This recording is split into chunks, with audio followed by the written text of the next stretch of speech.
Welcome to Growthcast, Insights for B2B leaders. Today we have an exciting guest, Christopher Engman. Nice to have you today. Thank you, Alex. My pleasure. Pleasure to have you on today.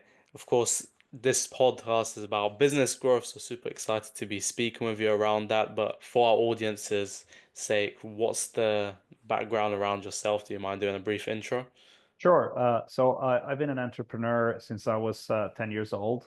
Uh, Already in middle school, I was starting my first company. Obviously, less sophisticated than the stuff I do today. But yeah, so I've been an entrepreneur all my life, even when I did very competitive sports and also going with like full university and all that. But I've always been running businesses alongside it. And then more as an adult, I built a few SaaS companies. Me and a few others built the world's first SaaS platform for managing gift certificates and bonus vouchers. Oh, That's now owned by a private equity firm.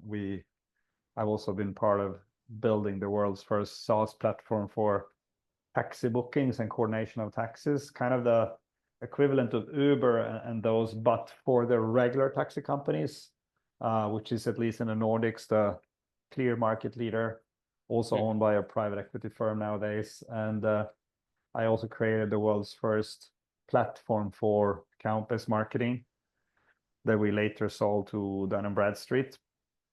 And that took us into over 100 Fortune 500 companies and a few hundred B2B scale ups. And that also gave insights into some of the largest deals in the world that laid the foundation to my first book was around forecasting government budgets. The second one is around multi-billion dollar deals called mega deals. Mhm. So we were the first book around like the super big tickets, where you combine marketing and sales in a very smart way to influence a lot of stakeholders. Most of these deals are a bit like political elections. You need to win the corridor war. And then I also created a few companies where I'm the founding chairman, but I don't run them. Combination of SaaS and sustainability tech. But where I spend 90% of my time is the company Mega Deals that we started off as a consulting advisory business around large deals. But then we learned that there are two areas where smaller companies they need the same superpowers as the Tatas and the IBMs and the Siemens of the world, but it Mhm. becomes way too complex and expensive. So we've built one platform for stakeholder maps and for a very advanced media machinery. And we're doing it for less than 10% of the cost that the IBMs and the guys are paying. So we're using that. With that SaaS platform, we've gone from 0 to almost 3 million euros in just 20 months. Uh, Wow. and predominantly our clients are sustainability tech or SaaS companies, roughly between 20 and 200 employees. We do have, I mean, my wife's company is using it. They're just a handful of people, etc. We also have a few with more like a few thousand people, but 80-20 rule, it's very heavy around 20 to 200 employees, Mhm. where we offer something that normally requires 14 systems. We have built a layer on top of these 14 systems. So the customer is getting one system, and at less than 10% of the cost that it would take to have all of them. Uh, so it's kind of disruptive. I think we've found a blind spot in the market, and we're exploring it at the moment. We already have clients in 4 continents, um, same kind of sweet spot. So it's kind of an underserved market. And I think the reason why is that a lot of these 14 platforms, their entry tickets are just, if you combine them, it becomes 17,000 uh, euros per month just in licenses. Yeah. And we charge 4,000 per month, including some work. So both the platforms integrated into one software and the work at a very disruptive price point. Yeah. That sounds Um, really interesting that you've replaced pretty much the big tech stacks into one yeah, I cheap. mean, there is a bit of I'm actually amazed that no one is taking our route. But if you look at most companies, the current paradigm is that you should figure out what's the tech stack around marketing and sales, and then you should bring in consultants or integrate them yourself. And but then you're sitting with a mishmash of systems. Yeah. We're saying, no, if you have high complexity in your deal making and you have a smaller amount of either founders or salespeople, why not wrap it all into one software? So you reduce the complexity to a very low complexity and you get the scale effect. Plus, the license fees are shrunk into completely different numbers. Yeah. And those 4K are, we swallow the sub licenses. Yeah. But it's also a win for the software companies that we have embedded because they cannot sell to small companies. Their customer acquisition cost for a small account doesn't defend a small ticket. So, and I can totally relate because I've been one of those like point solutions, and Mhm. we couldn't do under 5K a month. We just couldn't do it. So we said no to a lot of business, but we've kind of, instead of doing that, we've said, okay, what can we do to all of a sudden make this tech stack available to smaller companies? Well, instead of integrating them in the backend, we're putting a lid on top of them. So we call it an on-top SaaS. So we're an on-top Mhm. SaaS player. We have built a lid, a software layer on top of a lot of softwares, and then we made the UX very easy to use. Whereas if you're sitting with the 14 systems, you're just you end up in a mess of kind of marketing and sales admin, to be honest. So that's our play, and we become friends of what you would normally consider our enemies, but they cannot sell to our clients, so they gladly work with us. We also become friends of the small companies because all of a sudden they get the IBM superpowers, even though they're 5, 10, 50, 100 people. So that's Yeah. kind of, yeah, That makes complete sense. yeah, And just to rewind to the start, you mentioned you became an entrepreneur when you were 10 years old. What yeah. was that first business that you started? You know the four P's: product, place, promotion, and price. Yeah. My first two companies literally only used the place. So the first company, when you're 10, you think about sports, you think about candy, you think about friends. So literally, I was out with my parents in the archipelago in the north of Sweden. So we have the third largest archipelago in the world. So it's a bunch of islands, thousands Hmm. of boats, a lot of kids and families in the small harbors there. But there were no shops, no restaurants, no shops. So obviously hundreds of kids and no one selling candy. So I literally bought candy from the wholesaler, Yeah. brought it out in our boat, and then I bought these small bags. And I just went around the harbor and telling people, I sell candy in the boat. So I literally just took a proven product, a proven demand, but just sold it in a new place. So Yeah.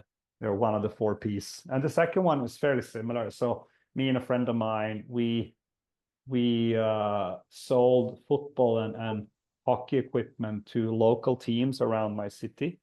Hmm. Uh, and we sold everything on order, a bit like Dell did. I mean, Dell was the first company selling on order, Hmm. but we did it actually before Dell. And we did it for football and hockey gear. So we were standing outside of the locker rooms. So when the teams came out after having had a shower, we had these long tables with samples, and we Hmm. undercut the stores by about 20%. So we literally just worked on price and place. Yeah. So again, proven product, proven demand. We were just uh, since we had no staff cost, we had no cost for a store, we had no cost for storage either, and we had no losses because everything was sold on order. We could have a much more aggressive pricing. And also, I Yeah. think I think a lot of people, they're like, oh, these guys are we 12 then. These guys are 12-year-olds. They have the same products as in the shop, but the lower price, and I gladly support these guys. So I think we had a lot of people buying from us because they also think it was pretty cool that young boys were Yeah. out there doing business. Yeah, No, definitely. I can completely resonate with similar to the candy situation. When I'd be in high school, yeah, it was banned in UK schools to be selling candy in the right. cafeterias. So every single week would bring in big bag, a duffel bag full of candy, etc. Donuts, depending on the season. There you go. Sell them. On the days we have what was it called? Physical education. We'll have football, for example, in the morning. Big duffel bag of energy drinks. Would Yeah. sell instantly like that. That's the same. It doesn't have to be more complicated. Like I Yeah. think it's also my kids start to become at the right age soon. So I'll encourage them to go out and sell stuff. Just Yeah. get practice, do Yeah, business. it's a good There's skill. You also there's figure out also a good pricing, kick. etc. Exactly. It's also a good kick to sell. Like you feel like, oh, I actually have something to offer. Yeah. Uh, so Yeah, it's always the best feeling when someone buys, when someone gives you their hard-earned money, you know you've done something right. It's a good yeah, kick. exactly. Yeah, yeah, exactly. And fast forwarding, of course, since then you became very successful entrepreneur, Well, met quite, I've failed and succeeded. So I've yeah. also one of the companies is to put the other perspective on it. So that this kind of gift certificate and bonus voucher Hmm. platform became very successful. But the first time around, we bankrupted it. I would say Wow. mostly because I was a really bad CEO, to be honest. I, I was 25, 26, 27. I thought I'd figure it all out. I had an amazing board, some amazing teammates, but I was a bit, I would say I was a bit full of myself and I didn't listen carefully to smart advice, etc. So, and also I didn't know how to be a CEO. I thought if you're a CEO, you sit on all the answers. I didn't realize, no, if even as a CEO, you can be good at this and the rest you need to work with others and Hmm. let them play in their zone. So now I use a mental model which I call 10x, 1x, and minus. Like you should be spending time where you're 10x. In the 1x area, you can come in with some opinions. In the minus area, you shouldn't even comment. Like just stay quiet. Yeah. And then if you do that with your whole team, you can get good leverage from each other. Uh, but yeah, so I've definitely so out of so I've started together with others 11 companies. A few sold, two failed, and then the rest are on various everything from scrapping around to great growth. Yeah. So it's No, definitely not just a rosy no road. roses and rainbow. Yes. No, that makes sense. And of course, all these companies that you started with, what's been, say, a common challenge that's been persistent across all of them? So I would say in all of them, without exception, you're typically 2 to 4 founders, something like that.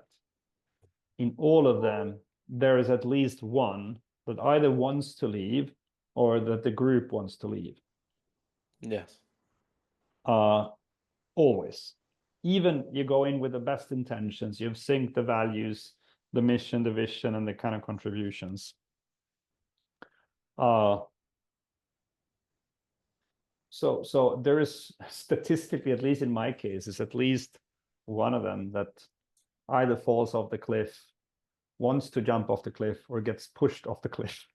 Yes. Yeah, because there is no room in a small company. The early stages, so the early stages are so hard that there's no room for kind of charity. Like if Mm. a person doesn't really match the team or doesn't find its role or doesn't contribute, it's like you need to, even if it's a person with a big shareholding, but typically you construct a shareholder agreement so that if they part way, they leave most of the shares on the table, so they take some away.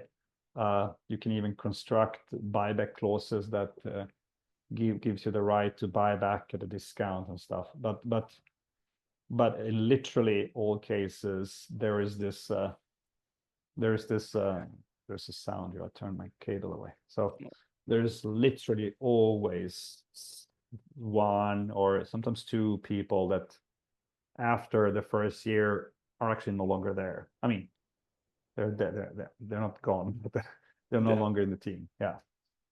that makes sense. And how do you deal with that challenge? Um, for me, it's what do you call it, undramatic. It's not so dramatic. Like I even say it openly. in the beginning. I think just so we know, one of us will fall off a cliff, want to jump off a cliff, or will be pushed out of the cliff. Yeah. Uh, so just so we know, and the first period you can almost see it as a dating period. We are not married yet. We are still testing it out. And there's also like in one case, the first year included such a strong pivot, such a strong directional change that that person's competence wasn't relevant anymore. Like you're good at this, where we have left that entirely into doing that instead. Yeah. And I think it's sorry for this background. There's something with my charger that is kind of going on and off. There's a kind of background noise. I hope it's not too disturbing, but No, I can't hear it anymore. okay. But yeah, and what else? I think also in the early phases of a company, it's so difficult and hard that you need to keep a high degree of jokes. You need Yeah. to be laughing a lot because you need a kind of mental release. It's also important to continue to do sports because physical activity takes stress away. So Hmm. it's sometimes easy to go all in on just the work. I don't recommend that. So even under pressure, keep doing gym or jogging, whatever you want to do. Hmm. I mean, you don't have to do it. You don't have to be the world's top Best. athlete, Yeah. but at least keep that thing rolling. Um, yeah, I think also there is the antidote, but it's even with that, there's one that falls off the cliff somehow. Is to really work on, are we syncing on values? This sounds so fluffy, but and I thought when I was a younger entrepreneur, I was very kind of logical and mathematical. I was like, what is that? Yeah. What is that kind of pink pillow thing? But it's Yeah. super important because what creates conflicts are actually typically not disagreements, is too big delta in beliefs and values and principles. So it's very much on a meta level. I don't know if you can relate, but if you've had, even with friends, if you've had disagreements that don't go away, you actually have different values normally. Hmm. It's the same with your spouse. Like if you can have conflicts over whatever, something practical, but you typically resolve it unless you have significantly different beliefs. Yeah. No, definitely, I can completely resonate with that. And it's interesting that because when you're starting these types of businesses, there's multiple founders and different types of priorities. Some people might have families, some people might be Yeah, single, yeah. so that can also conflict. So Oh yeah. that makes Yeah, complete sense. I think that's actually a good point. I think it's pretty smart to have founders in a reasonable similar, even though you want diversity with like age and sex and everything. Sex is easy to have diversity, but age group can be a bit complicated because if you're I'm not talking about you, like if Yeah. a person is single, can work 16, 18 hours per day, uh, might not necessarily do the right things, but can rotate a lot of wheels. And then you have another one which is super senior, uh, can only work 8 hours per day. That can cause conflict as well, Of course. where people tend to have a sometimes too strong sense of equality. And I don't mean equality between race or sex. I mean time equality. Like, oh, he's spending 6 hours per day. I'm spending 14 hours per day. That can create a lot of tension. So if you're not prepared to load similar type of effort, that can create a lot of tension. Yeah, So definitely. yeah. Yeah, no, I completely agree with that. And moving a bit forwards, you mentioned now with mega deals in the last 20 months, you've had tremendous growth for ARR. What did you do in order to be that successful within the market? Right. So I believe a lot in the lean startup, where one of the things they talk about is I think they call it hamsterware in the Hmm. book. I started doing this before I even read the book. I call it uh, Chinese development, which is actually not intended to be racist, to be honest, but Yeah. I had seen people complementing systems with just arms and legs. And Hmm. the thing I saw was often Asians. So it has nothing to do with Asians Yeah. really, but it was just so hamsterware means you give the customer a solution, and in the beginning it can be 80% manual work and 20% technology, and then you gradually automate away more and more of the manual labor. It's a very smart way to do to both be able to sell early, but also to be able to build the right things. So Hmm. instead of sitting in your office and thinking what should be the right thing, you actually do it. And so you do it for the client, but you do it manually. And then once you figure out exactly what to do, you take it away with automation. And so what we did, we started off as a consulting business, then started to do ongoing work for the client, and then to complement what they did. And then we saw these things can become a software. So then the third gear was to build software. I think that's also why we could have such a quick ramp up of the ARR of the kind of subscription money, because we knew what to do. Yeah. And that's the other reason I think is since we do what we call on top sauce, we don't have to invent the bits and pieces. We look at what is working, who is the best supplier in each Yes. area, and then we put them under our software. So we don't have to invent and build every because that takes forever. Yes. Uh, and I think we'll see more and more of on top sauce plays, Hmm. not just in marketing and sales, in any kind of area. I think we'll see also on top sauce combined with the AI agents, which is kind of what we're doing now. We're adding an AI agent on top. So you can basically speak to our software and have discussions with it, and it's doing things for you. Um, uh, so then we're leveraging a vast lineup of really smart companies, but we don't have to invent all of that. We invent the combination, not Yeah. the not the pieces. And then we see what works for our clients. So these smaller companies that sell to medium-sized and large corporations with some kind of high complexity deals. What works for them, and then we build it into our on top sauce. So I think you'll see more and more on top sauce mixed with a managed service layer, which is not to be mixed up with a consulting thing. It's not consulting. You're doing things repetitively, but with humans. And then you also have AI components in the game, and then you have building blocks underneath. I think uh, we'll see a lot of that. I think in various areas and for various types of customers and for various applications.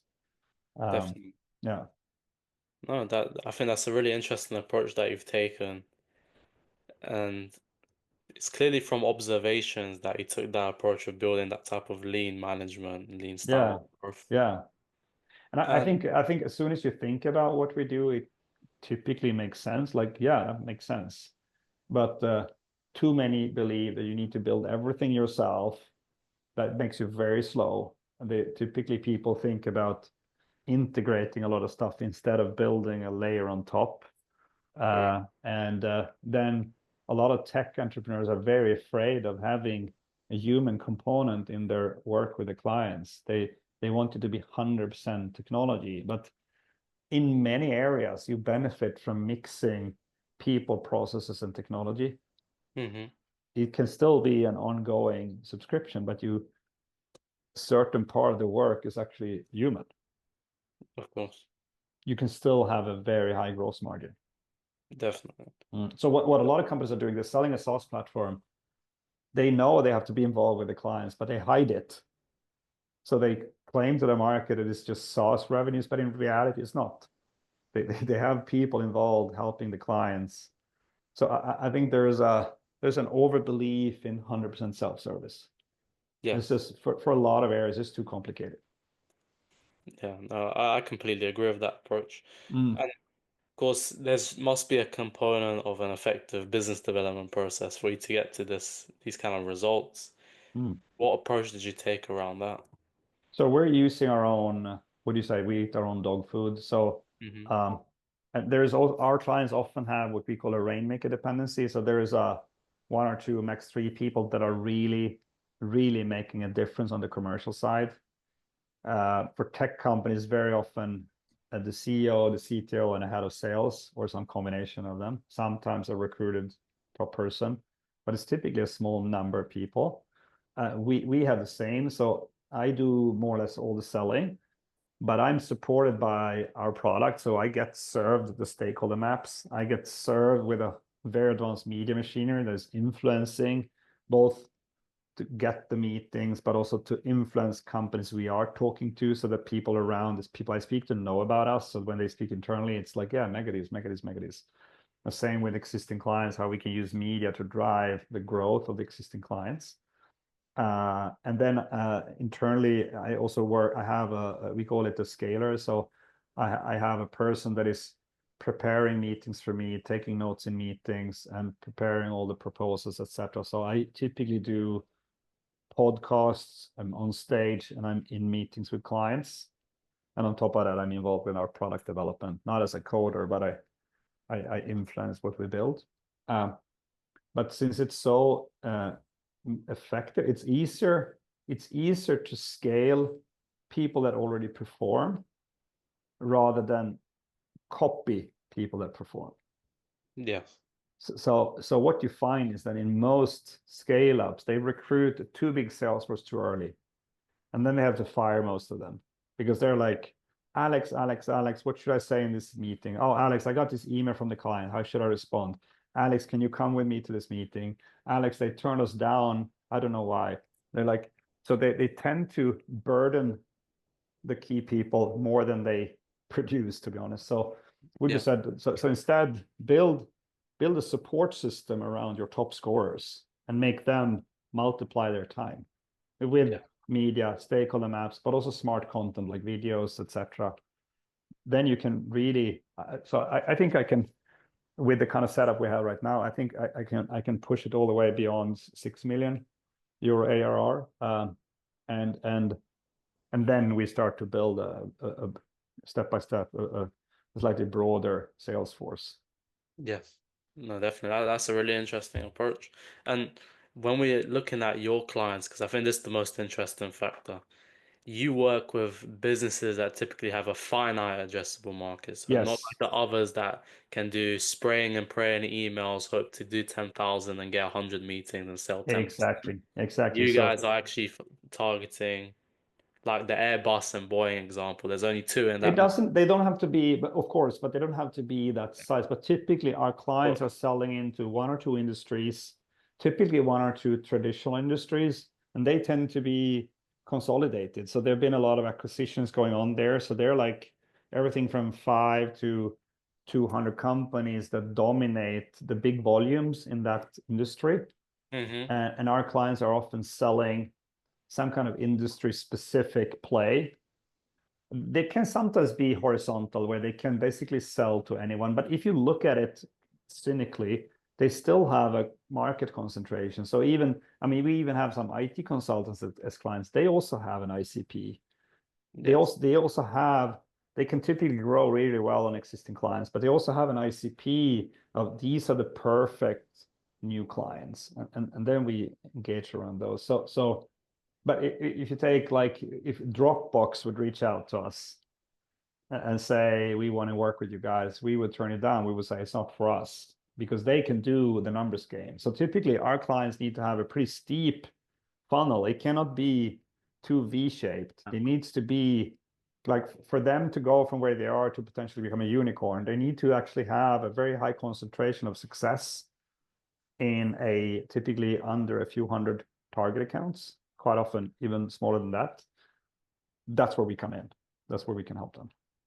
That's We're interesting. actually different. So ourselves, we still use our own model, but we are really horizontal. We can literally work with any like few to 200 employees, even bigger than that.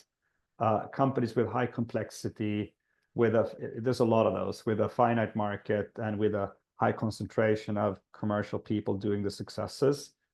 And those are millions around the world. So we Yeah. have a much bigger, much wider addressable market than our clients because the combination problems we are solving are common across a much bigger variety of companies. Having said that, though, we are doubling down on sustainability tech and SaaS scale-up phase that have finite markets. We are reactively receiving requests from a wider range of clients Hmm.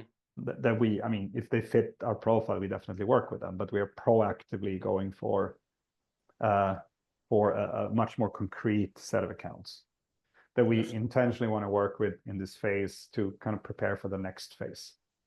Yeah. No, that makes sense. And Mm. what's your piece of advice for these accounts or companies that have a finite addressable market? Right, say they're not working with you.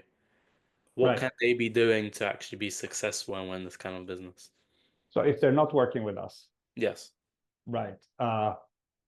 Well, I think on top of what we help out with on the stakeholder maps and this advanced media machinery, I think it's important to become a speaker at industry specific conferences. Uh, and to be able to be a speaker there, you need to build a storyline that is less salesy and more insight based. Hmm. Then you can more easily become a speaker and not just having a booth and a roll up. Uh, so those are typically quite effective. Um, Also doing a fair share of kind of soft social selling. I call it the gym flow.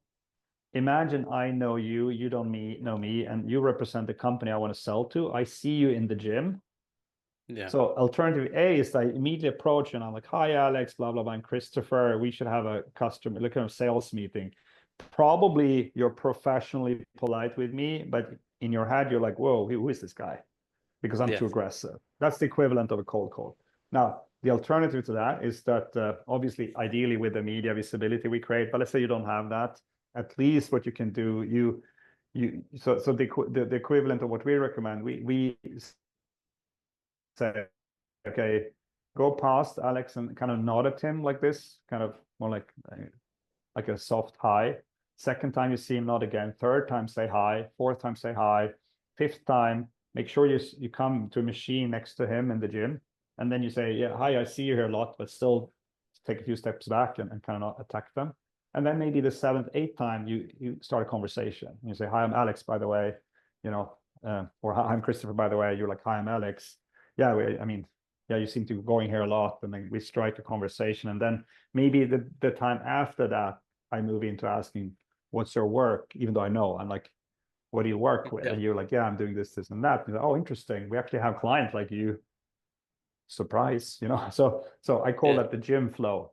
And what you want to do uh, on LinkedIn, for example, is to imitate the gym flow. So the equivalent of the nod is kind of liking one of your posts, commenting on another, just and then take a few step back, and then maybe 1, 2 weeks later, I add you as a connection, and then when you accept, I write thank you, still again commenting, and then like again mimicking this gym flow, and then gradually we are having a conversation in the chat where I say, look, yeah, I just checked up what your guys are doing. uh, we have similar clients and they seem to have this kind of repeated problem. Is this something you experience? And they're like, yeah, totally. Okay, maybe we should have a 15-minute conversation. So then, and obviously combined with the media targeting, that becomes a multiplied effect. But even without the media targeting, it's that kind of gym flow is very effective, and it comes across as less intense, so less like aggressive. Yeah. Uh, so um, and it's a bit like for anyone listening who's single, it's a bit like if you really want to date someone, you're gradually taking it. You're not going like, "Hey, I want to go on a date." They're like, "Whoa!"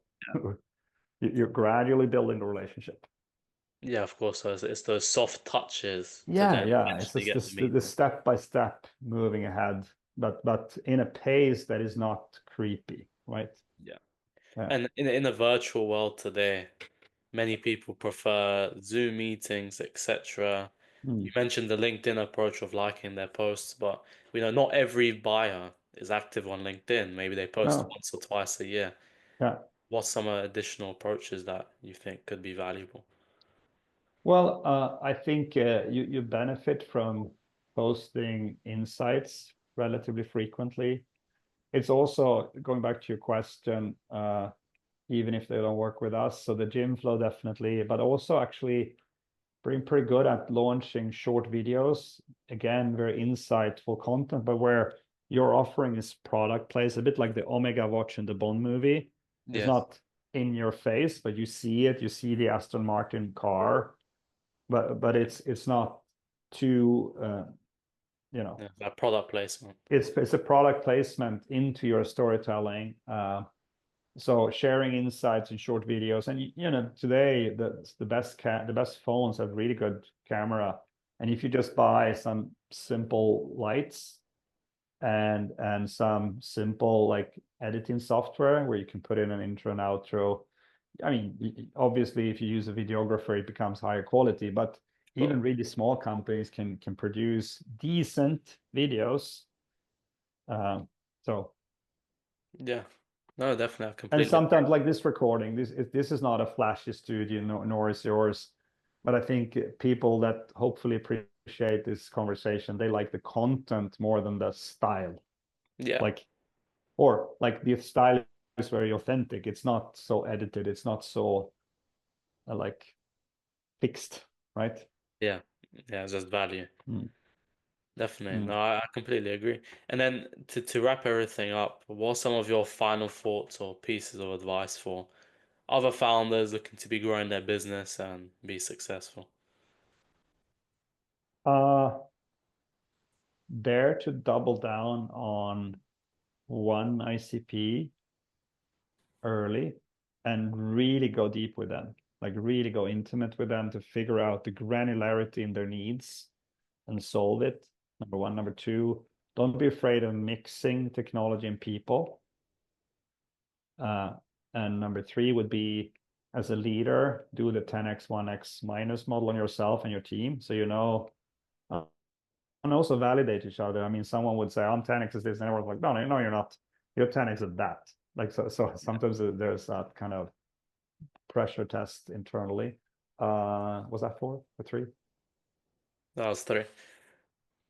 Uh, and then like brand is more important. So a lot of B2B people think about machinery, but building a brand, especially when you sell high complexity tech, is super important because so there was a recent study by Bain and Company that showed that 81% of the purchases are going to vendors that are already known among the buying committees. 4% is going to the one that the expert buyer internally is preferring, and if they are not known among the buyer committees. So being known and for the right reasons is actually more important than people think. They think it's just, oh, we have the technology, just go out and sell it. Well, there's a quote from Crossing the Chasm, which is a book I recommend. They say, uh, marketing kings become software gods. Yes, definitely. I think marketing is and sales are the couple where it really takes you to the next level, in my Oh opinion. yeah, yeah. It needs to be super, and it shouldn't be sequential. It's not marketing then sales. It's marketing and Yeah. sales They should totally be aligned. collaborating around the accounts and the deals. Oh, 100%. Yeah, And when people some I don't know, I know you don't mean that, but so when some people say align, they still mean sequential, like marketing is only generating leads. No, no, no. Marketing is super important when you want to win the corridor war. Marketing is super important when you want to grow the existing clients. yeah, Yeah. definitely. I completely agree. I think those are very good points to end the podcast on. Where can our audience find you and get in contact? I think the easiest would be to follow me on LinkedIn. So Christopher Engman, and Christopher with a kind of British spelling, CH and PH. Yeah. Engman with an ENGMAN. Yeah, or Instagram or Facebook, but yeah, probably on LinkedIn. I actually share a lot of insights on Instagram, but LinkedIn is probably my most important business channel. Great. or Great. We'll definitely link megadish.com that. for that matter. Amazing. I'll Yeah. link everything in the description, so it's super easy for everyone to contact you. But in the meantime, it's been a pleasure having you as a guest today, Christopher, and looking forward to hearing Thank you, more about Alex. business My growth. pleasure. Thank you so much. Take care. My pleasure.